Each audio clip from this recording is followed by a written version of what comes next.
미나상 곤니찌와. 여러분 안녕하세요. 일본어 상용 한자 기초 마스터의 한선희입니다. 여러분과 저는 지금 초등학교 5학년 한자를 학습하고 있는데요. 초등학교 5학년 한자의 뒷부분의 가운데 부분을 공부하고 있습니다. 지난 시간에는 264강에서 12개 한자를 확인 학습해서 복습하였습니다. 오늘은 265강입니다. 즈음제, 가지조, 할아버지조, 지을조에 대하여 공부하겠습니다. 첫 번째 한자는 즈음제입니다. 총 14획이고요. N2의 레벨입니다.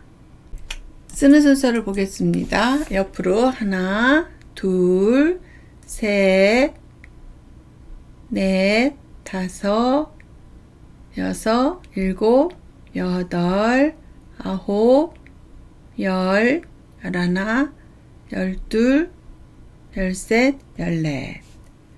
즈음제자는 사이나 만나다, 닿다 라는 뜻을 가진 글자입니다. 즈음제자는 언덕 부자와 제사제자가 결합한 모습인데요. 제사제자는 제사라는 뜻이 있지만 여기에서는 발음 역할만을 하고 있습니다. 즈음제자는 본래 서로 맞닿아 있다 라는 뜻을 위해 만든 글자입니다.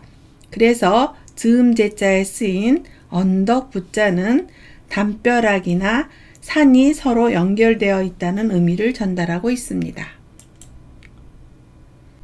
음독은 사이라고 읽습니다. 교재를 고사이라고 하고요. 국제를 곡사이라고 합니다. 실제를 지사이라고 합니다. 훈독은 기와라고 합니다. 한 개 있을 때는 기와라고 해서 가장자리, 옆, 경우를 나타내고요. 창가를 나타낼 때는 타금이 돼서 마도기와라고 읽습니다. 즈음제의 단어와 예문입니다. 실제, 実際 가장자리 옆, 日は 공항에 새로운 국제 터미널이 생겼습니다. 空港に新しい国際ターミナルができました。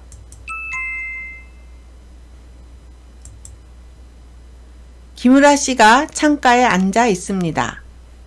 木村さんが窓際に座っています。 네, 잘하셨습니다.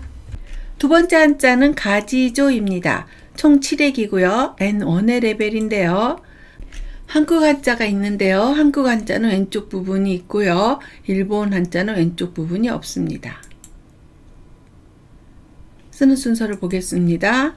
하나, 둘, 셋, 넷, 다섯, 여섯, 일곱. 가지조자는 나뭇가지나 맥락, 조목이라는 뜻을 가진 글자입니다.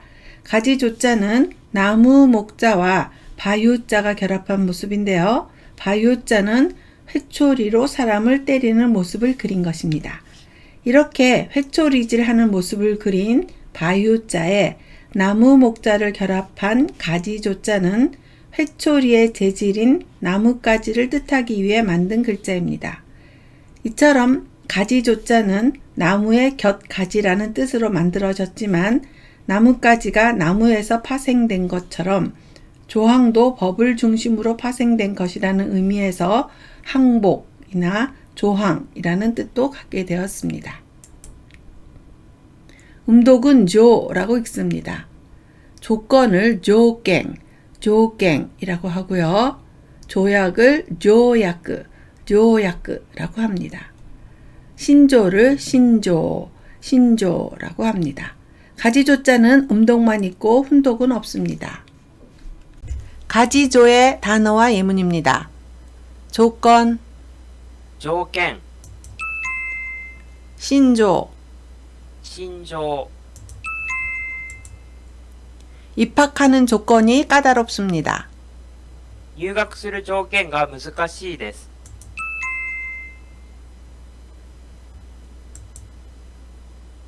외국과 조약을 맺었습니다.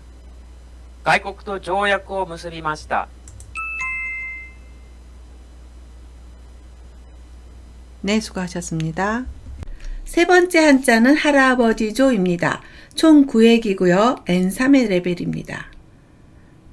할아버지 조자도 한국 한자가 있고 일본 한자가 있는데요. 한국 한자는 이렇게 표시되어 있고요. 일본 한자는 조금 다르게 되어 있습니다.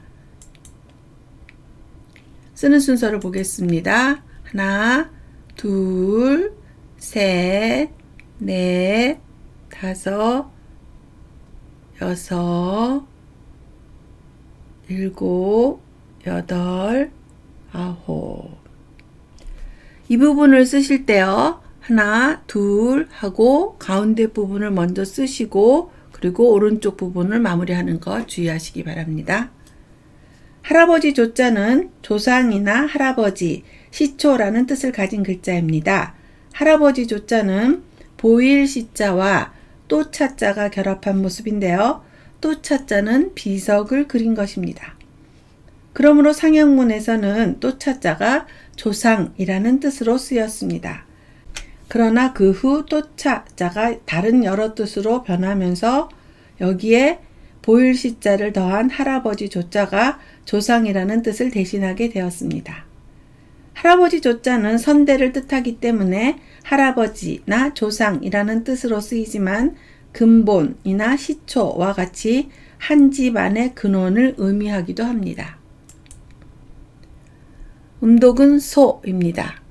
조국을 소꼬끄라고 하고요. 할아버지를 소후라고 합니다. 할머니는 소보라고 하고요.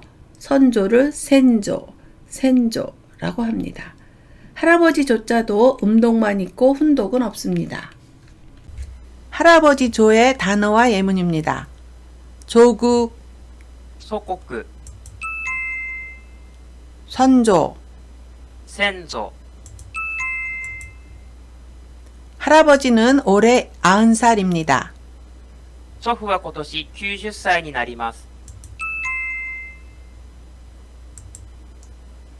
조국을 떠나 외국에 갑니다. 祖国を離れて外国に行きます。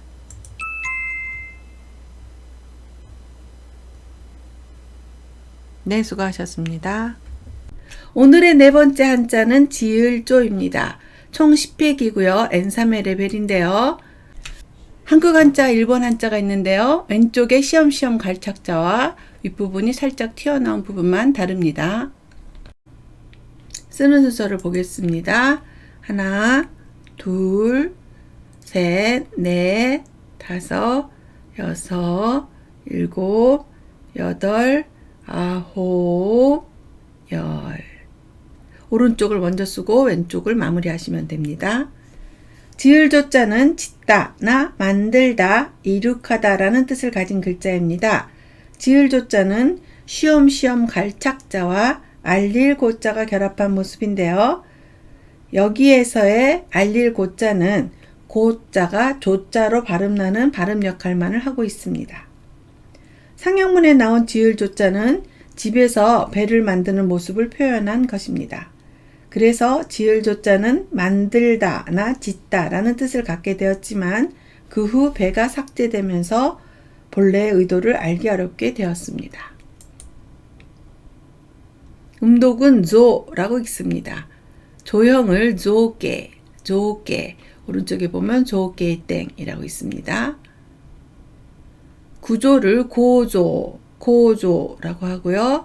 목조를 목구조라고 합니다. 훈독은 츠끄르입니다. 만들다, 제작하다 라는 뜻을 나타냅니다. 지을조의 단어와 예문입니다.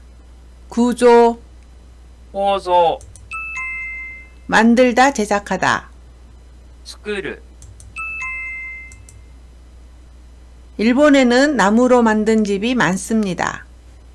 日本には木造の家が多いです。 쌀로 술을 만듭니다. 米で酒を作ります。 네, 잘하셨습니다. 오늘 배운 4개의 한자를 복습하겠습니다. 첫 번째 한자는 즈음제입니다. 실제를 지사이라고 하고요. 한 개 쓰고 기와라고 읽어서 가장자리 옆 경우를 나타냅니다. 여기 창가는 마도기야라고 했죠. 다음은 가지조입니다. 조건을 조갱이라고 했고요. 신조를 신조 길게 읽으시면 됩니다.